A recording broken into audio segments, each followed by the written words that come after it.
on today's StoryBeat. Consider lots of opportunities and put a lot of irons in the fire. Create a lot of work if you can.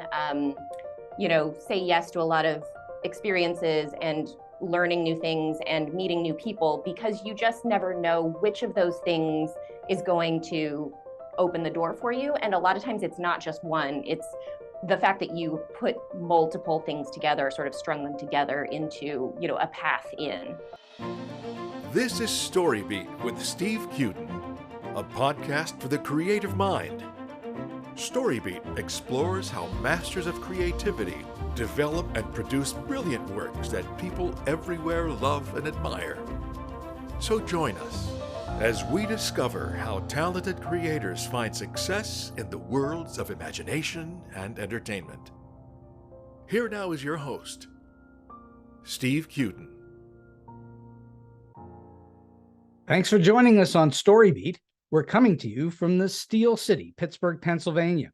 My guest today, Naomi Beaty, is a screenwriting teacher and consultant who works with writers, producers, and directors at all levels to develop their film and TV projects. Naomi has read thousands of scripts and worked with hundreds of writers, first in development at Madonna and Oseary's Maverick Films, and currently through group workshops and one-on-one coaching. She also worked alongside Blake Snyder on his book, Save the Cat Goes to the Movies. And most recently, Naomi has published 2 books of her own: the Screenplay Outline Workbook, a step-by-step guide to brainstorm ideas, structure your story, and prepare to write your best screenplay, and Logline Shortcuts, unlock your story and pitch your screenplay in one simple sentence. So for all those reasons and many more, it's a truly great pleasure for me to welcome to StoryBeat the screenwriting teacher and consultant, Naomi Beaty. Naomi, welcome to the show. Hi, thank you so much for having me. Well, the pleasure is all mine. So let's go back in time a little bit.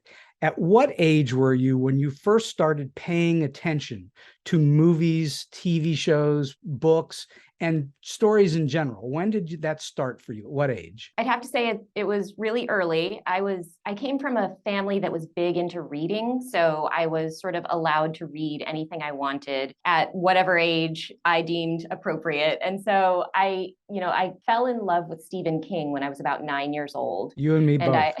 Yeah.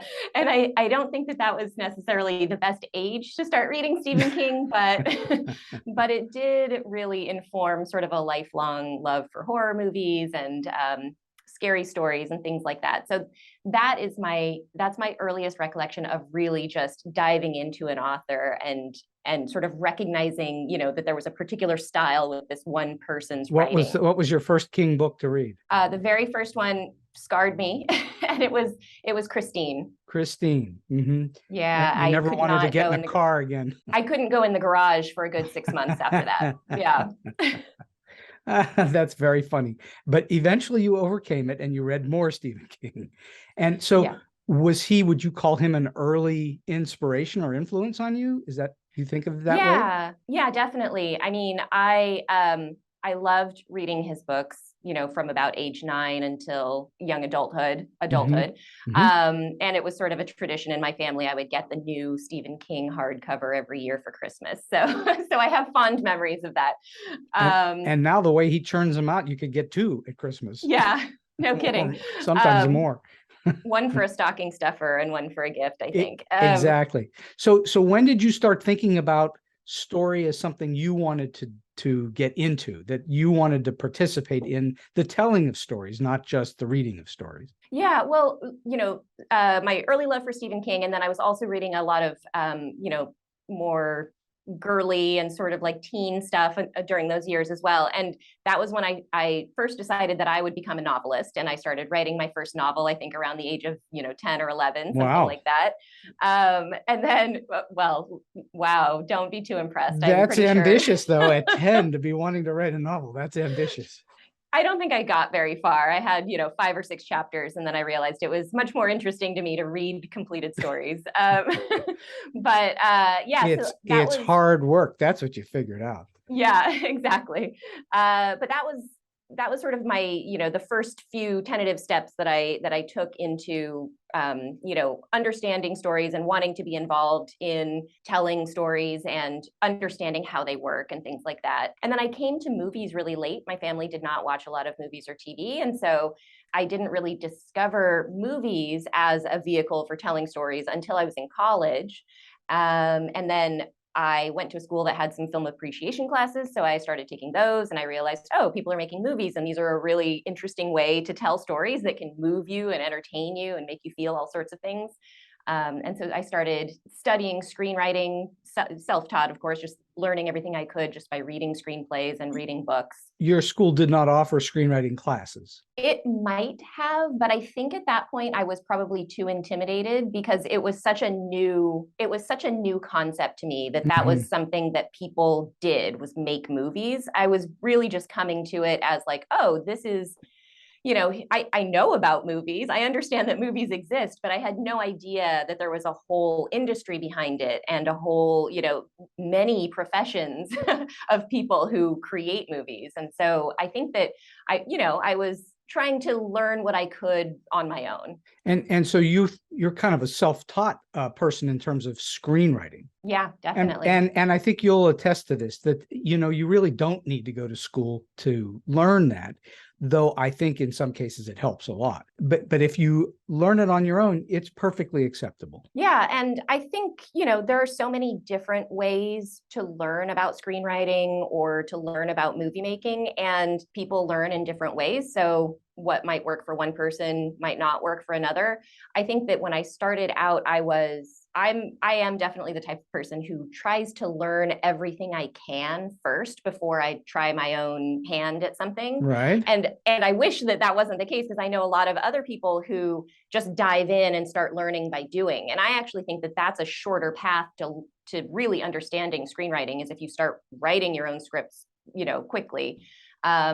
But I did a lot of studying first. I read all the screenwriting books. I read every screenplay I could get my hands on. I talked to people who were doing it, and I tried to learn from people who had more experience than I did. So. Mm-hmm. Did you early on think of yourself as being able to analyze stories fairly readily? I think I might have had a little bit of that skill, just because I had read so many books as a kid, and I'd sort of thought about what made them work, because I also thought about writing my own. So I think I came to stories from novels. And so I'd had some experience thinking about how is this story put together? What makes these characters interesting? That type of thing.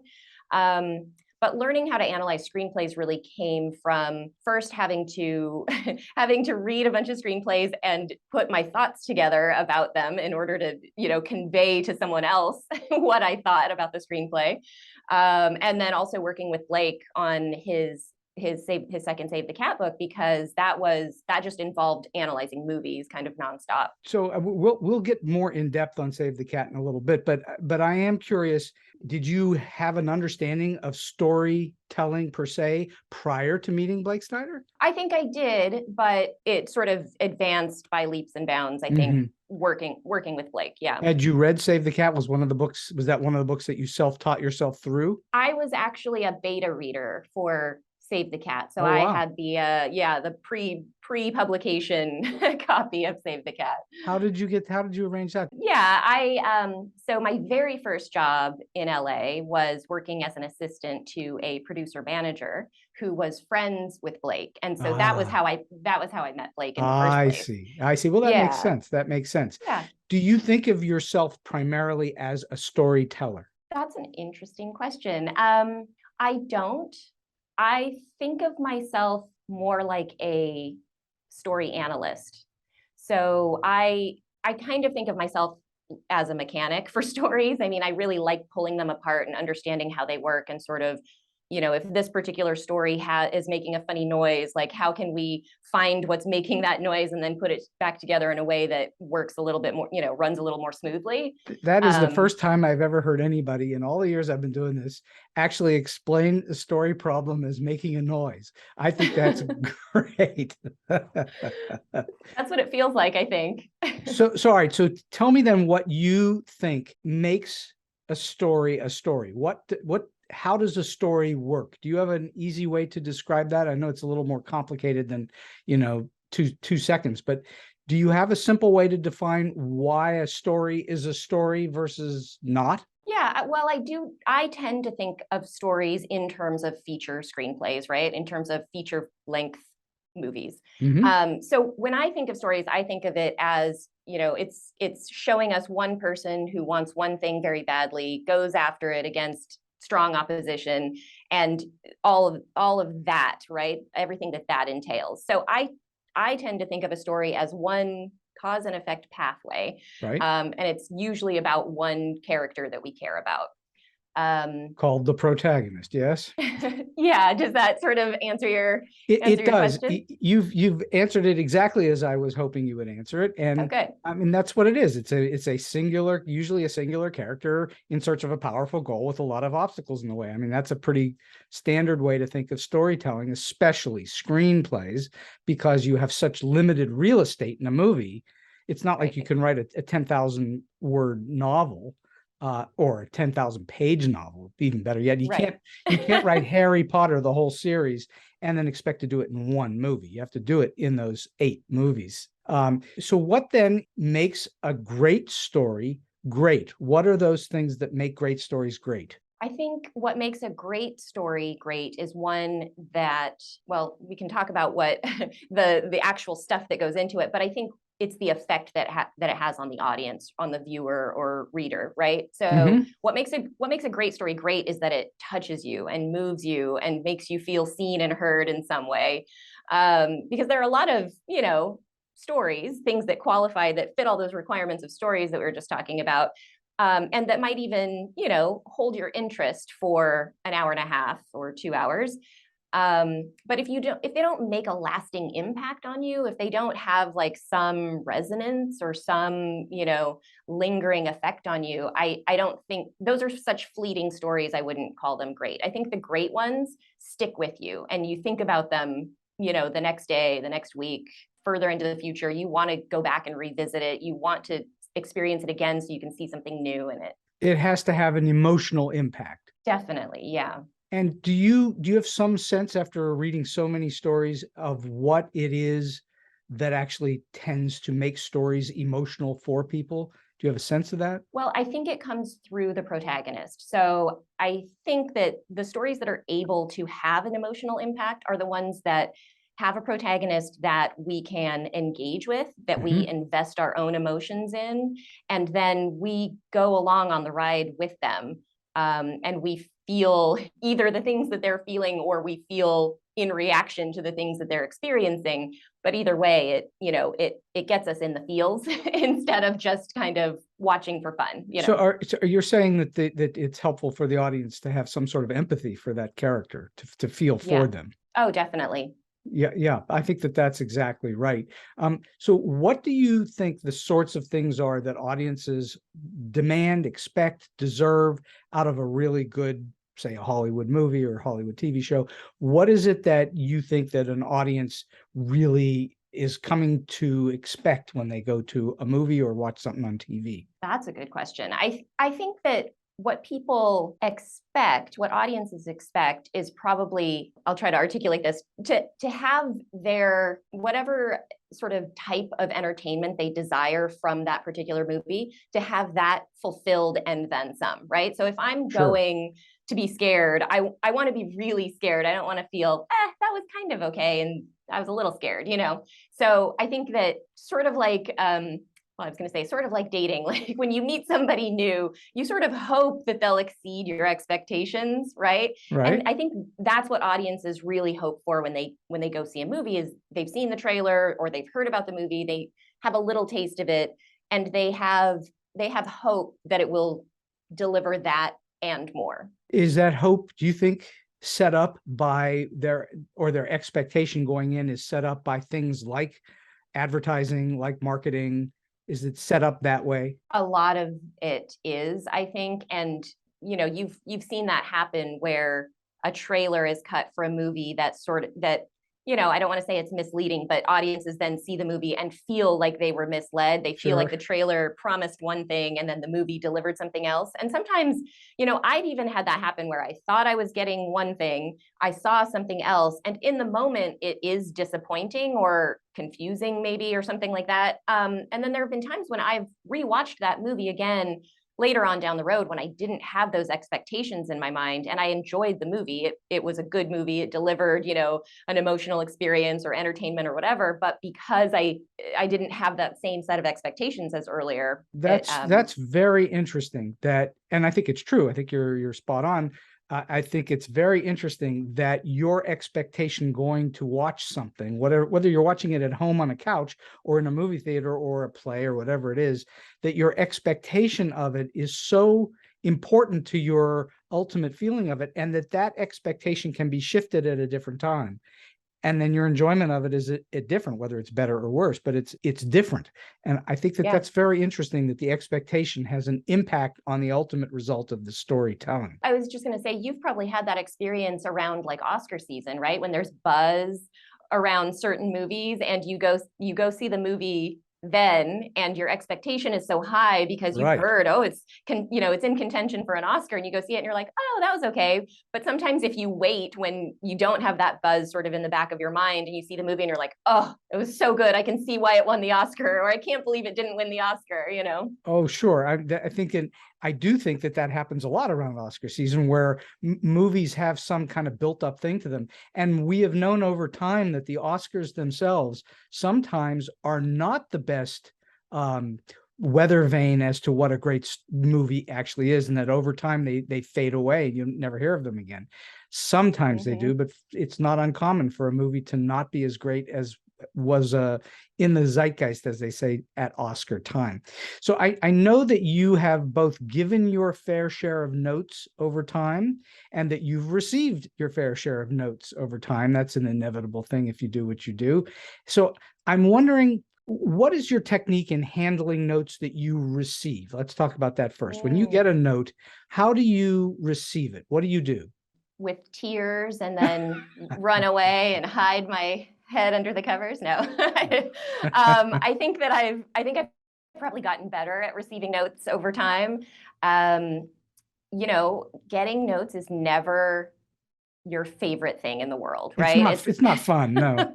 No, I don't think it's ever fun. Actually, I did have one experience where receiving notes was really fun, but it might have been because I had like disassociated from them.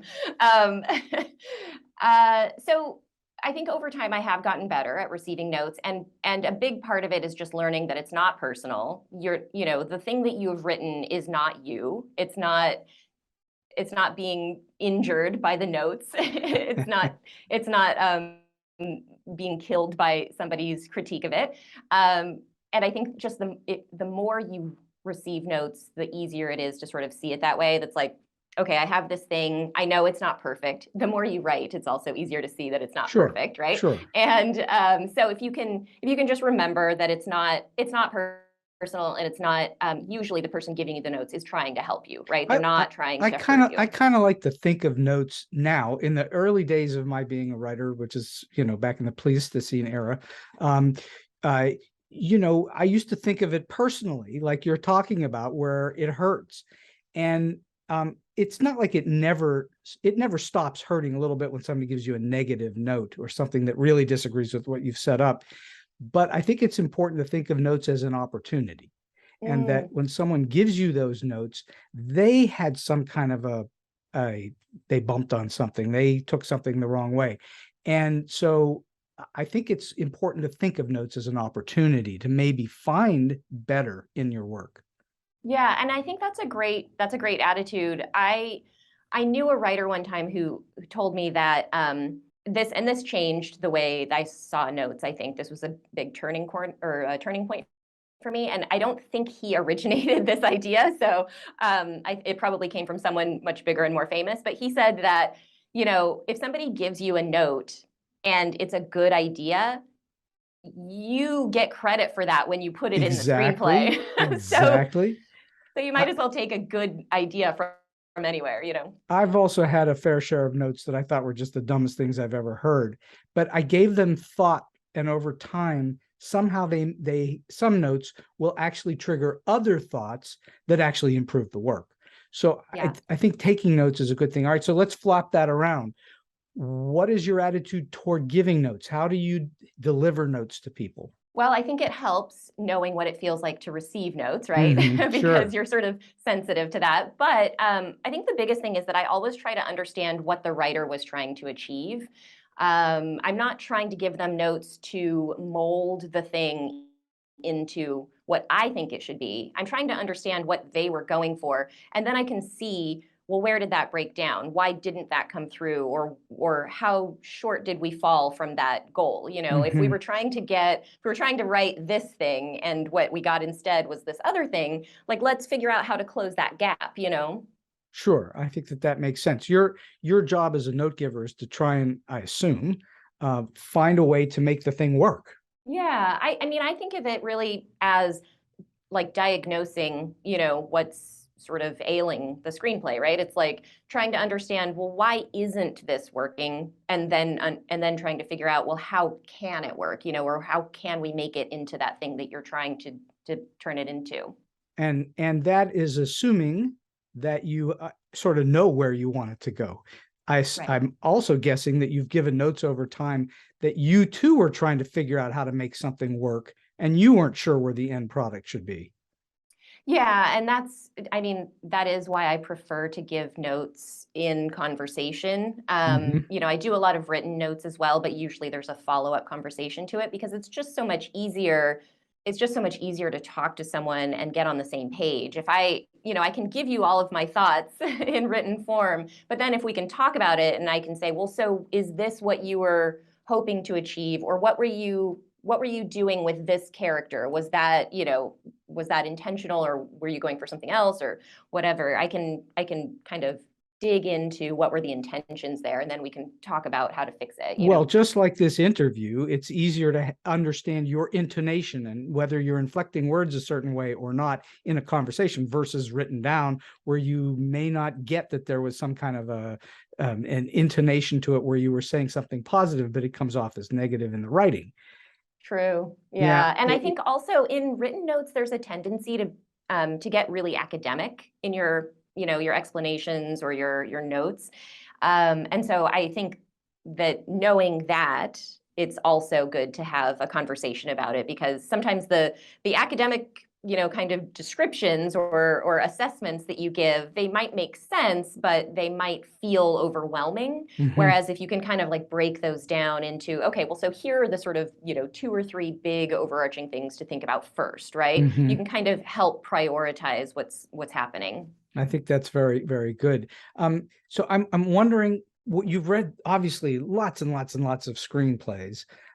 What would you say are 1, 2, 3, 4 of the bigger mistakes that the more novice writers make that you see over and over and over again? What are those?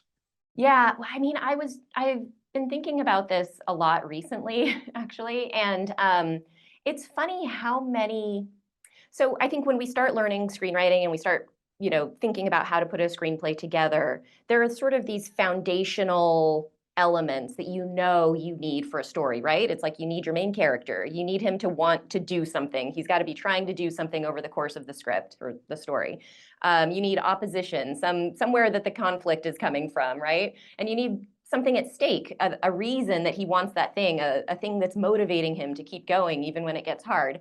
And so you have those like foundational elements, and it's really interesting to me. And I know why it happens. It's because it's screenwriting. It requires so many different skill sets to all be put together at the same time. Oh boy, sure. It's a tough thing to know how to do all of it together. But it's interesting to me how often what's not working in a screenplay can be traced back to one of those foundational things. And it's like, we know that those things need to be in there. So, you know, I guess that's the like 80% of the 80-20 rule. It's like, if you can master those 4 foundational things and you can get them really working in any story you write, you've got 80% of the battle, and it's doing the work for you, you know? Sure. I've taught screenwriting for a long time, and I would say the single biggest thing that I notice is missing in newer writers is conflict. Just conflict. They'll have long scenes where people talk about whatever, and it has no conflict in it. And nobody cares. Yeah. And I would say, adding on to that, I almost feel like the next step of that, once you realize that you need conflict and you figure out how to get that into the story, it's then figuring out how to make that conflict meaningful. So then why do we care about that conflict? Like, why are we engaged in it and invested in it, you know? Sure, especially, well, it gets a little easier when you start to think of those obstacles along the way that are what we talked about earlier, when you start to think about those obstacles as forms of conflict, and then you can put more of that in, more obstacles. And that then makes it a little easier for a writer to see, oh, I've got to put something in there that stops your protagonist from getting to their goal. So now we can overcome that, and that then is something that the audience will love to see. All right, so let's talk about Save the Cat, because obviously that's still the world's biggest selling screenwriting book. And you worked on Save the Cat Goes to the Movies, which is, I don't know how many movies. There's probably 30 or 40 movies in there. 50 movies broken down into the 15 beats. And so when you worked with Blake, what was your primary function with him? Was it as a researcher? Was it did you break the scripts down for him? What did you do? So it was all movie based. We watched the movies rather than reading the scripts. And I considered myself a researcher. I watched all 50 movies that are broken down in the book multiple times, and broke them down into the 15 beats, and we would talk about them, and sometimes we would disagree about how the movies were structured, and we'd go back and forth a little bit, and then he would take kind of that final 15 beats that we agreed on, and he would write his chapters of the book. So the writing of the beats was ultimately Blake's doing. Oh yeah, definitely. So that it's in his voice, so to speak.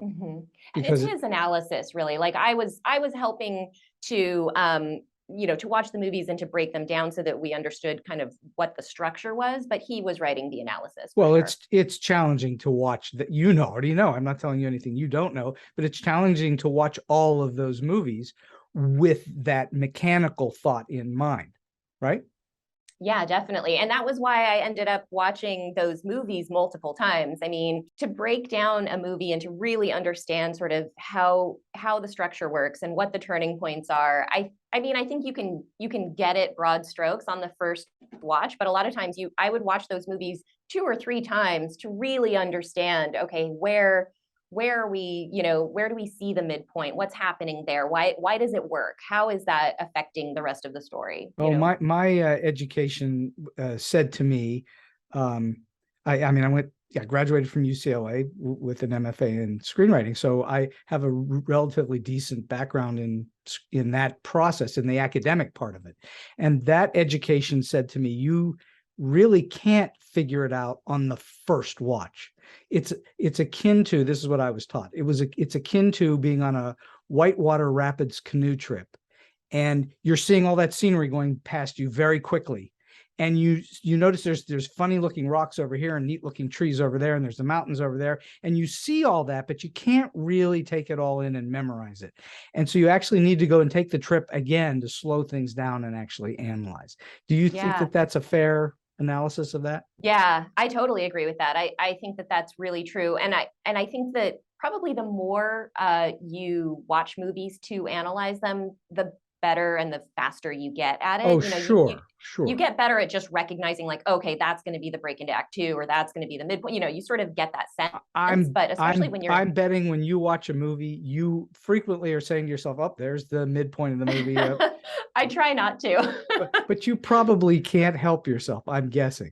Yeah, it does happen more than I want it to. I try to really just immerse myself in a movie, especially the first time that I watch it, and not think about structure. But with analyzing movies, though, that's actually something that I notice with writers who are trying to learn screenwriting is they almost get frustrated sometimes. They're like, I'm watching movies and I'm trying to recognize the inciting incident or the break into act two. And I think it's something, and then I get all confused because the movie keeps going and I see something else that I think, oh, maybe that's the inciting incident. And I'm like, that's because you need to understand how it all plays out first. Of course.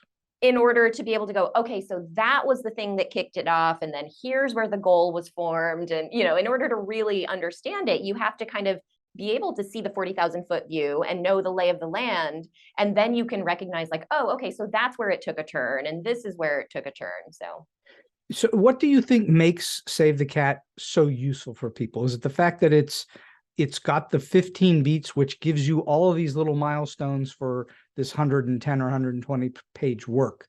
Is that what makes it unique and special? I think that's one thing for sure. I think Save the Cat broke down, sort of the whole run of a movie in a way that other books hadn't. Like other books obviously had talked about 3-act structure and kind of the major plot points and things like that. But Save the Cat really gave you a complete roadmap to the story structure, from page one to the end. This is kind of like the series of phases that you'll go through to get through a complete story. But in addition to that, I think it's just so accessible. Like it teaches you so much, but in such a simple and accessible way that people who had tried to learn screenwriting from, reading McKee or reading, even, I don't know, other slightly denser, screenwriting books, like Save the Cat is just so easy to read and understand that it kind of was a game changer for a lot of people. Well, he's what I call a meat and potatoes writer. He is a common person writer. Yeah. And his voice is just, it's very easy to read and understand. Yeah. And not everyone, just like I was saying with the academic kind of nature that notes can take, not everyone can write the same way they speak. And I think that's what Blake was able to do in Save the Cat, is he wrote in a way that it sounds like he's just telling you this stuff in a really conversational way, How long did it take you to go through all 50 movies? How long were you on it? I basically sat in my apartment and watched movies for about 3 months. Because I was just watching them, it was, I think I would watch 1 or 2 a day, but I would focus on 1 or 2 movies that we were breaking down each day. But I watched each one of them multiple times. So I would end up, watching like 3 or 4 movies a day. Well, that's a lot of movie watching. Did you come out? Were your eyes hurting when you came out? I think my dog would get nervous every time I got up off the couch. Like, what is going on? Why is she moving around the apartment now? And were you able, I assume you were able to stop the movies where you needed to and take a note, as opposed to letting things roll downhill and then you've forgotten where you were or what you're watching, yeah? Yeah, definitely. I mean, I watched everything. At that time, it was pre-streaming, so I was watching everything on DVD. DVD, sure. Let's talk about your books. The Screenplay Outline Workbook. Mm-hmm. Tell us about it. What is it? What can people learn from it? Yeah, I mean, it's pretty much just what it sounds like. It's a workbook that hopefully helps writers go from having an idea or having kind of an idea or just having the idea that they want to write a movie, and walks them through a pretty simple set of steps to develop that idea, figure out what the shape of it is as a story, figure out the important things to know, all of those foundational things that are going to help them write the screenplay, and works through a process of just fleshing it out layer by layer until they have an outline, and hopefully they feel, confident and excited to actually write the screenplay. Mm-hmm. And is there some form of work page in there, some kind of something in there that they can check off what they're doing?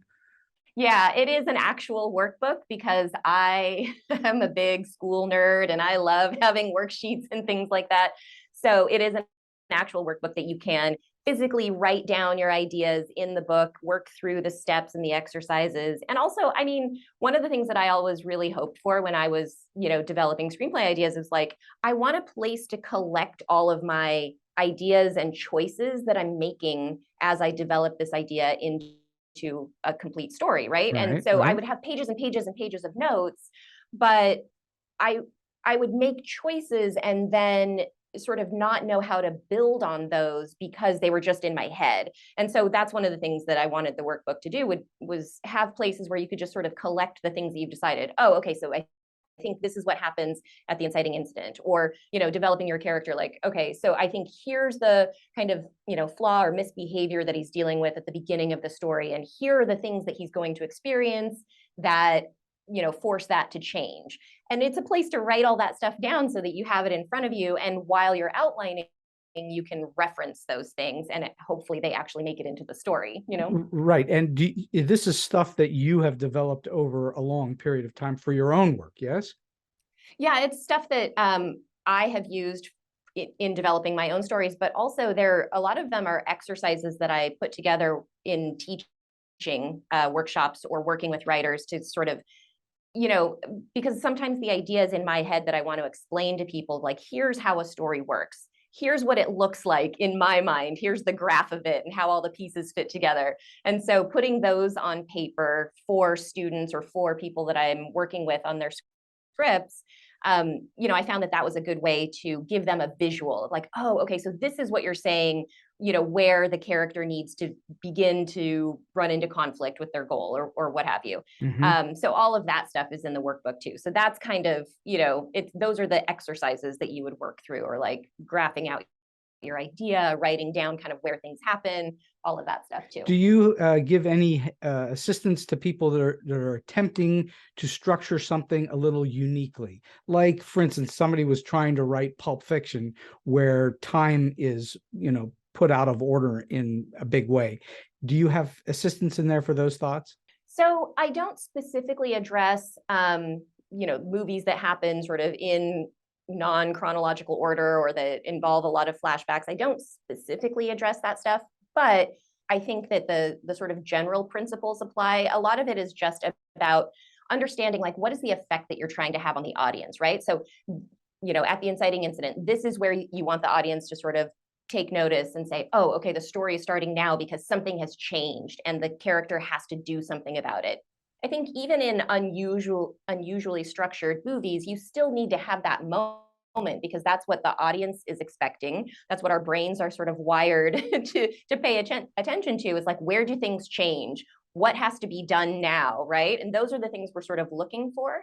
So I think even if your story idea doesn't feel traditional, it doesn't feel like a sort of typical mainstream movie, understanding the effect that you're trying to have on the audience at any given point will still give you the guidance to kind of figure out what you need to have in your particular story, if that makes sense.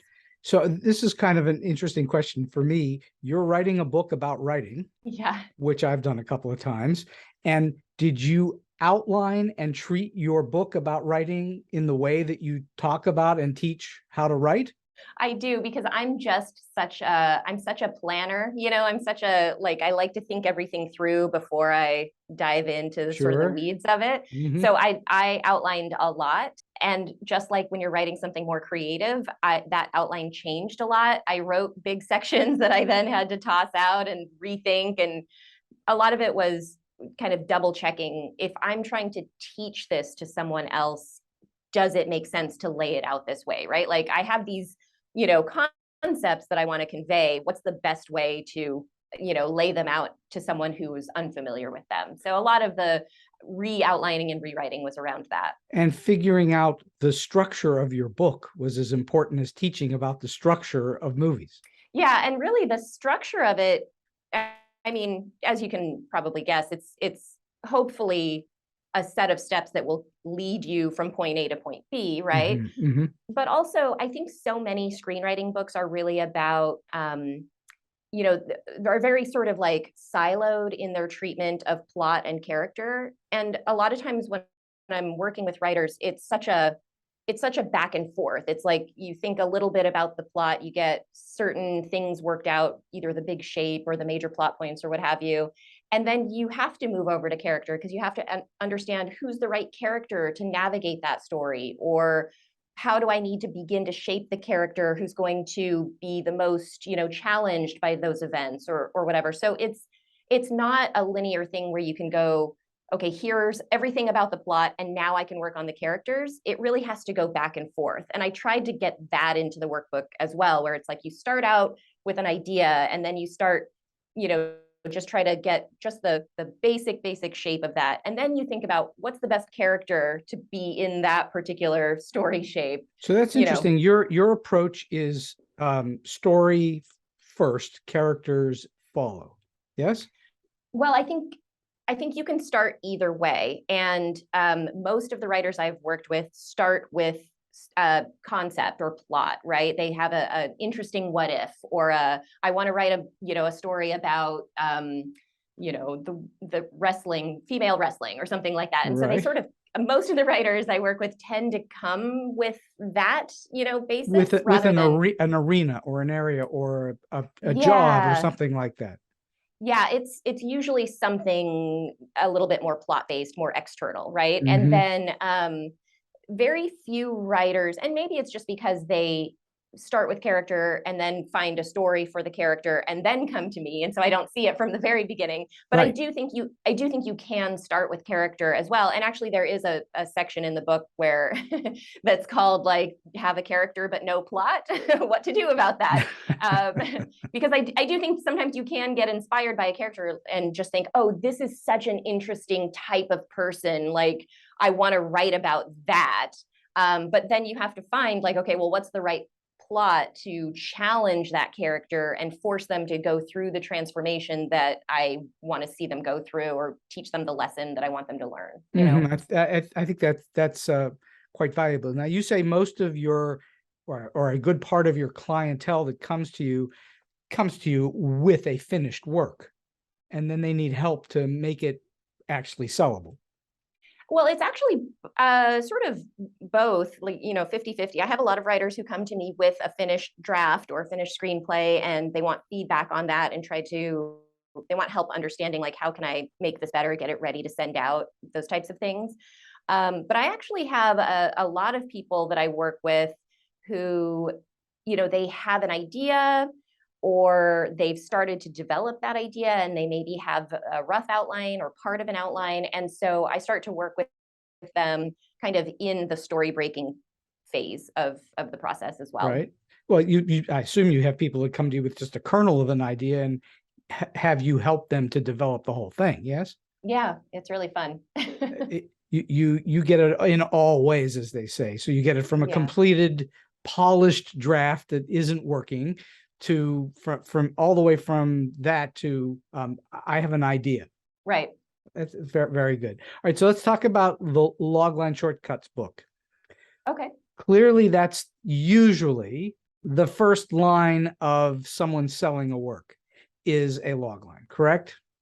Yeah. I mean, I like to say that you can use a logline either as a development tool or as a selling tool. But yes, people usually start thinking of writing a logline when they want to pitch their story. So how difficult is it? And I probably have my own thoughts on this, but how difficult is it to come up with a good, solid, sellable logline when you have not worked out the whole thing? Oh, that's a good question. I do think that that's challenging.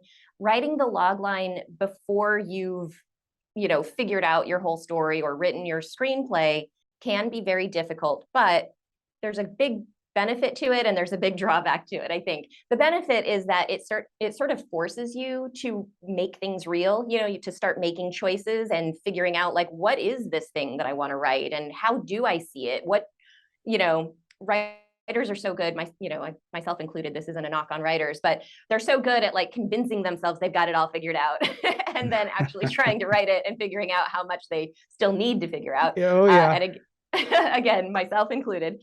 But so writing a logline. There's nothing like writing yourself down a dead end alley. Yeah, I always like to say that it's like writer's sleight of hand, like when you sort of think you have it figured out, but you secretly know that you have. There's something's not quite right yet. Yeah. Yeah, you're giving yourself jazz hands to distract from what's really going on. What can readers expect when they read Logline Shortcuts? What have you got in there? Because I read it, I thought it was very good. It's very short and to the point, and easy to read and well written. And so what can your readers expect from it? What are they going to learn? It's basically just my super simple, straightforward approach to writing a logline, which is essentially, identify those foundational elements that keep popping up because they're so important, and then arranging those into a sentence. That's the basic gist of it. So, and the book is free, so I just gave everything away anyway. But that really is it. I mean, and it's much harder than it sounds, right? Like identifying those 4 elements. There's nothing more difficult than writing a short story. So what could be the most difficult short story is a 3 or 4 sentence story. Yeah, or just imagine trying to do it in 1 sentence. Or 1 sentence, correct. Yeah. So what makes pitching a good story work via a logline? What makes it work? Well, I think the best logline is one that gives us a really true sense of what that movie is going to feel like, right? It's a true sense of the story, so we understand kind of what we're going to be watching when we sit down in the theater. But then it's also a true sense of what that movie is going to feel like to us. So there's some, and this we're talking about loglines that you would use to pitch a project, not a development logline, because that's going to be an internal document, right? That's Sure. like, you don't have to show that to anyone. But if you're pitching with a logline, you want it to have the feel of the screenplay or of the movie that you want it to become, right? So it needs to sort of have that feeling of, tension and dread if it's a horror movie or a thriller, or we're talking about tone. Like it should have story tone in the logline. Yeah, exactly. And a lot of times, like tone and a sense of the writer's voice is really, difficult, but good to include in the logline, because if you can write the logline in the same voice that the screenplay is written in, and if it's written in a distinct sort of, writer's voice, then that's a great calling card, I think that's absolutely true. It's very important, I think, in loglines that the essence of what you're trying to sell comes through in that very short, whatever it is. Yeah, definitely. Because you're exactly right. I mean, it's a sales pitch. It's a piece of marketing, collateral, basically, right? It's like if you're selling a used car, I don't know why everything comes back to cars for me, because I am not a mechanic. I'm not a car person. But if you're selling a used car, you're not just going to describe it as, four-door sedan. You're going to kind of make sure that what's appealing about that 4-door sedan is in your ad for it or whatever. You're going to try to like tell the people the things that are going to make them interested in it. It comes back to cars for you, Naomi, because of Christine. That's what it was. Affected by that. Yeah. It really got in deep under your skin there. It did. So cars are very important in that way. So, all right. Do you have plans to write any more books about writing? I do, actually. Anything you want to tell us about, or do you need to hold it secret? It's not a secret. They're just very, very sort of like, flashes of inspiration. So I haven't worked any of this out, but I have another workshop that I teach, which is writing the first draft. And so I'm thinking about how Very good. Yeah, how can I turn that into a book form? And I haven't decided yet if that will work very well. It's a really fun workshop to teach. We cover basically one sequence of the script each week. So you kind of get the instruction and the lecture about here's what happens from page 1 to the inciting incident. And then that week you go off and try to write those pages. And so it's a really kind of high speed, fast like way to learn and write a first draft. It's really fun. And if I can get that into a book form, then I'll do that. But if not, then I'll just keep teaching it. Well, that's a great idea. I would encourage you to put that together. I think it's one of the more challenging things that screenwriters do is get that first draft. Yeah. So how do you break that all into an actual finished draft is very challenging for a lot of writers. I want to talk about publishing a little bit for a moment. So you've now published 2 books. Did you self-publish them or did you go through a publisher? They're self-published. Yeah. They're self-published. All right. So what was that process like for you? I'm always curious about process. Did you find it challenging? Did you find it relatively easy? What publishing company did you use? So I went straight through Amazon. The books are only available on Amazon. So I used their KDP, the Kindle Direct Publishing. Right. Mostly for simplicity, because I just didn't, I came to publishing the first book without any experience. And honestly, without doing very much research about it, it was the beginning of the pandemic when the lockdown had just begun. Right. And I thought, I've got all this time on my hands. I might as well, write something. Sure. And so that's when I put that small ebook together, and I went straight to publish it on Amazon through their Kindle publishing platform. And I found that to be really easy. Mostly because it is just an ebook. So there's no I didn't have to worry about layout or designing a physical cover and, all of that stuff. So that I thought was a really easy process. How long did it take you to write the first one? It was stuff that I had been teaching for a while. So I sort of had a lot of it kind of already put together. I think I put the first draft of that together in a week, and then oh, wow. It took me a few more weeks. I got notes on it and rewrote sections. But you had material already sitting there, stuff that you had worked out and written already. Yes, exactly. And who did you get notes from? You don't need to give me a name. I'm just curious. Was it an actual editor? Was it just friends? What did you do? Writer friends who are experienced in screenwriting and having to write log lines, not necessarily experienced in editing, but they gave me good feedback about things that could be explained more, cleanly or thoroughly and stuff like that. I think that's really good. Did you self-edit or did you hire an editor? I self-edited. So now I'm not that confident in my writing. I need somebody else who's a better grammatically more proficient than I am. So I always give my stuff over to an editor.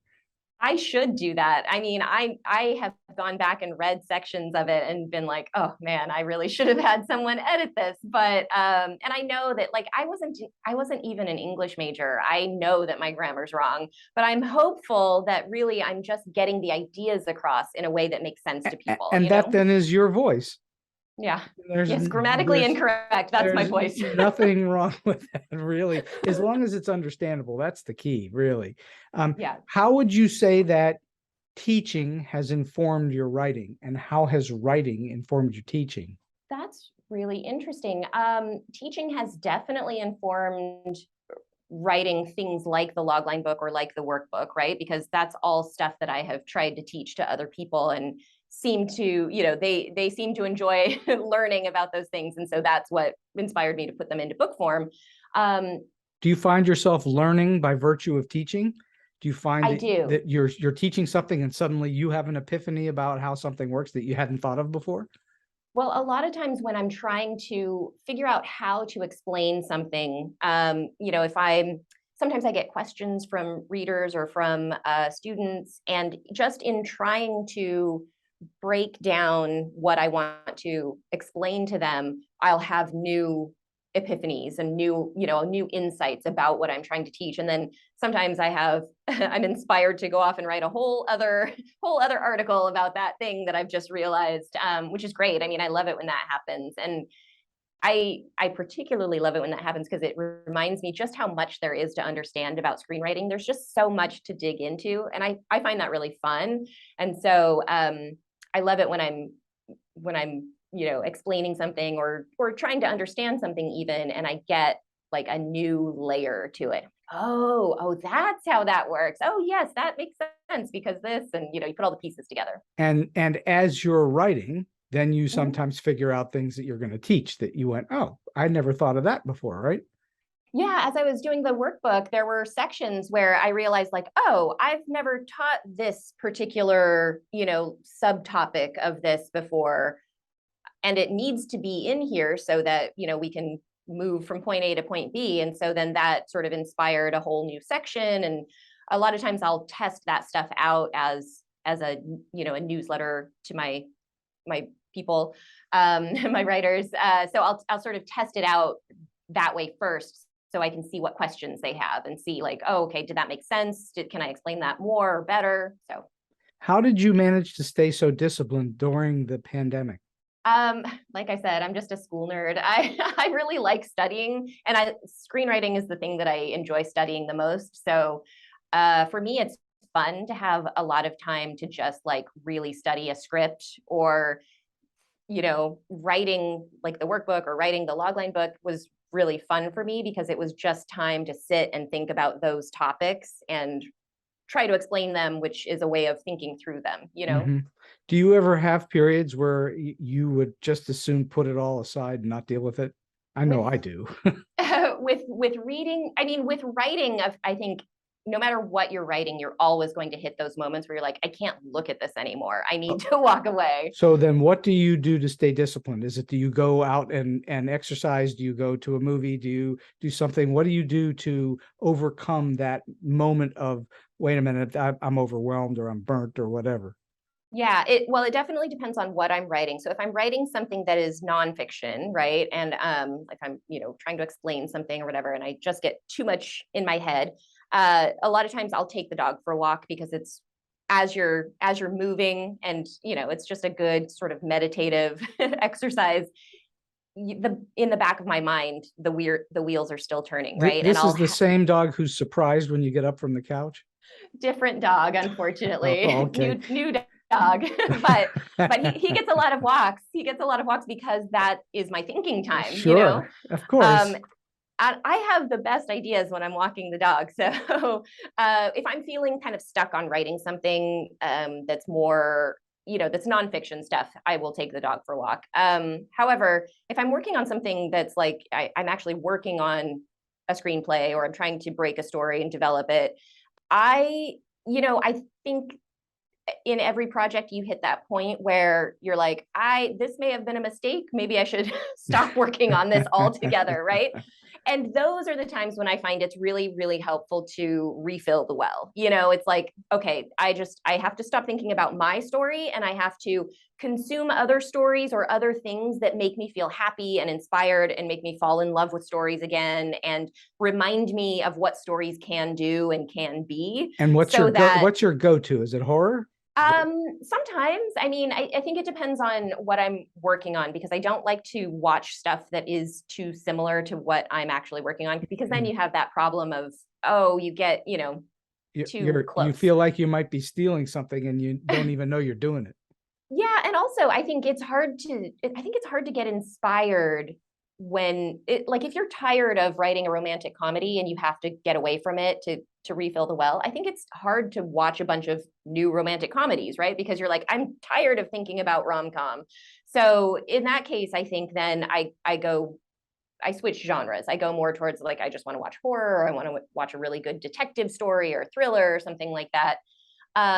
Or I'll read something, because I find that, much like with walking the dog, if I'm reading something unrelated to what I'm writing, in the back of my mind, those wheels are still turning. And then sometimes you make associations with completely, separate ideas. And you're like, oh, that's how that could work. Or, that's the key to fixing that character, or whatever it is. That's extremely helpful. I think that's really great, because that is true. When you sometimes take your mind away from it, the computer is still functioning and working on what you were working on, even though you're not thinking about it anymore. I think that's really good. Well, I've been speaking to the screenwriting teacher and consultant, Naomi Beaty, for just shy of an hour, and we're going to wind this thing down a little bit. You've clearly worked with lots of different people in the entertainment industry, and many different people in the world of writing itself.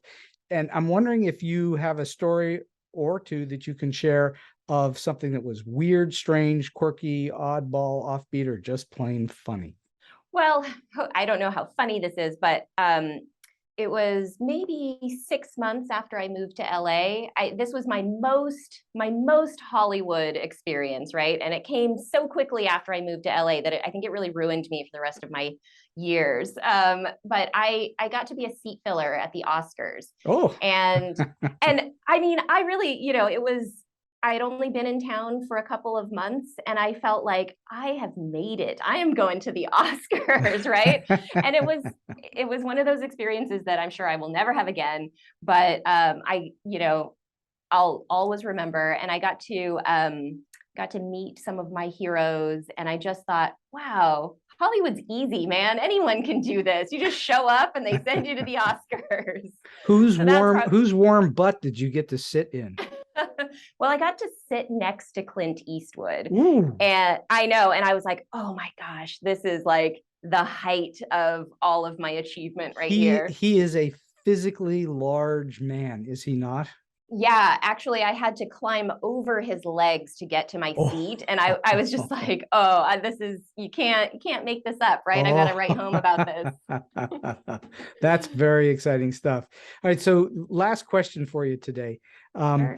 Do you have a solid piece of advice or a great tip that you can lend to those who are either trying to just break into the business, or maybe they've been in a little bit and trying to get to that next level? You've already given us tons of great advice in this show, but do you have one good solid piece that you like to tell people? Well, I think just what I've observed, both from, through friends and people close to me, but then also through, people that I don't know, and just kind of seeing the way their careers have happened and the way that they've broken into the industry.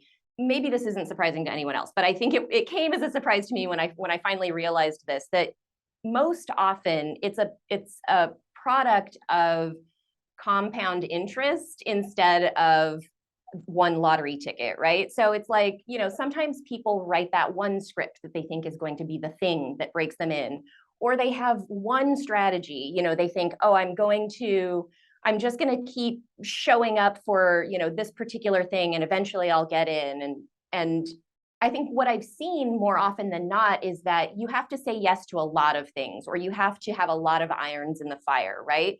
And you never know sort of how those things are going to connect and build on each other and create new opportunities, or, introduce you to new people. And so I think my advice, if I try to sum this up into one thing, it would just be like, consider lots of opportunities and put a lot of irons in the fire, create a lot of work if you can, say yes to a lot of experiences and learning new things and meeting new people, because you just never know which of those things is going to open the door for you. And a lot of times it's not just one, it's the fact that you put multiple things together, sort of strung them together into, a path in.